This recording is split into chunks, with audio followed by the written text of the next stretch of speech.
Welcome back to another video. I query video thagatab so. Ado guys ngasi I Reliance store da chat neba ko Reliance store da koise port ama yengadawa and then I ki health checkup ki kenom so result so lor kada bai tare.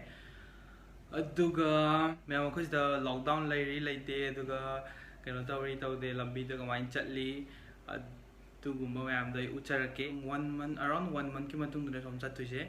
Ado I chacharage I sanitizer si laijare and face mask yaure adudi chalaga horen asomda kekele do ucharage sai gi jaga se ko media dum chat pane ba phajana ado hojik tipong hang he tare thi kari amani si hang ba gum ne ba aduga sai mapa si de dum mi crowd ti ching bane ado yam chin ba gau de si ju 10% nung tan nga wai hana dai ga jaga kari mem chat paduga aduga si jaga se hana di office lak na ba lambi to mem ani phang du ne ba adugi mi dum lak pane ba ko mi mem chen ba jaga oi ti sai se ko kem chin de medium da tholak de tholai ba se lai mem je yam na office lak pa den ta man de ba ko chi lai ba gum ma dum ta na ba ata gum ka to pa chat ma le ba office team da hoji work from home loi to ba na office ta ka de lockdown di lai stress da bus ka chat pa hore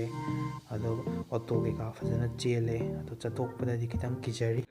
We already reached here Tomba kitchen at the Ijipura, and if you want to taste any Manipuri food like Manipuri style special food here, search in the Google map like Tomba kitchen. So here you'll get a delicious food Manipuri style, pure Manipuri style. And here today I'm coming with my friend. Here my brother Jalek. Hello. I think our face looks same only here. See. So we already we already ordered our food. Now we are waiting for our order. Tomba kitchen sida kai kai yawi yeng je moi gi menu za fit yeng je ba soft drinks like a mocktail soup singju appetizer main course like that solution rice Yeah, just so.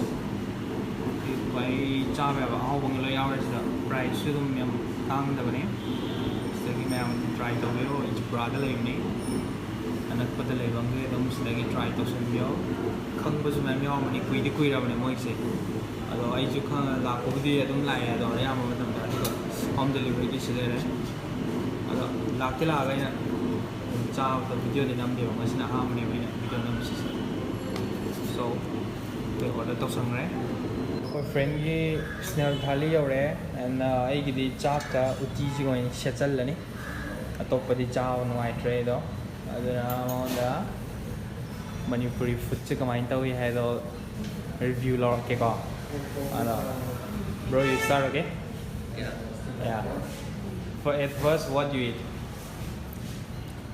uti okay Chinju. uti and singju yeah you know everything na so you like the uti and singju Yeah, Uti is like Uti and Chinju is like combination one of my favorite districts. favorite Manipuri dish like uti and singju.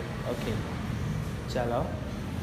He have he took snail thali. He have hangam, chamthong here, and then garing kangova, iromba, uti, snail here, and chinju. So for me, rice and uti.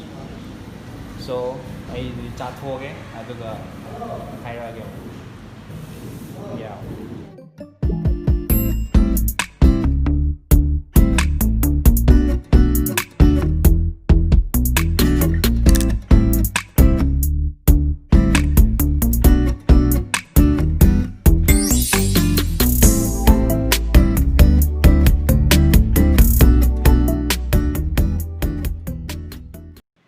Yes guys, we chawal loire. Sida yam hawe. Sigi uti ne adagi chak ka yam chare.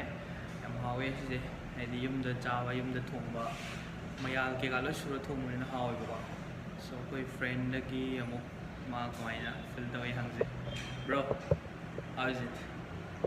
So full. So full. All packed. Pack. How's it? How's the food? Huh? How's the food? The food was very nice. Nice. snails. You like it? Very tasty. Okay. All the dishes are perfectly cooked. Very nice. You like it? Very tasty. Yeah. Okay. So guys, if anyone interested, adum sida lakpiyo hada mai Tomba kitchen Google Map ta yaungani ada I location makada hapcharam ge sida gi dum yengbiyo mayam hojik lockdown din loire ado dum phangmane chaba kuina chada bagi aho wangai sida dum la chabi be yare and take away ta busu yare home delivery su yare. So guys, I hojik hanjare yumda I chak ho su uti maga chaga chathore ade chaba yada min chaktre then atopa project har su lere isenanaba adagi koi line store da change laptop ma yeng ne da moi video nambadi yadi hai adugi namjaraktrabane. Then ma'am se gi Instagram page ni sidagi apama pot lebiyo khanbiyo ai sum nauna semkachabane sida ado guys video loyo fogging bibagdamak thank you so much adaga matang video ngaidna lebiramo ai matang video am tuna namjake video se yaenge ai week khuding ni namjake khanbane ado hoise thokpa chatpa yarabani na khadi namba ngamane khale ada hana di chatpa yaramde adogi namba ngamjadabani covid-19 pandemic oba matam sida atopa jaga khadi containment zone so oiribani na Manipur gumadi thokpa jade ada ma'am yumda section lebiyo ai sida thokpa yaramde ado hojikti yare. Ma'am, take care, stay home, stay safe. So thank you so much for watching my video.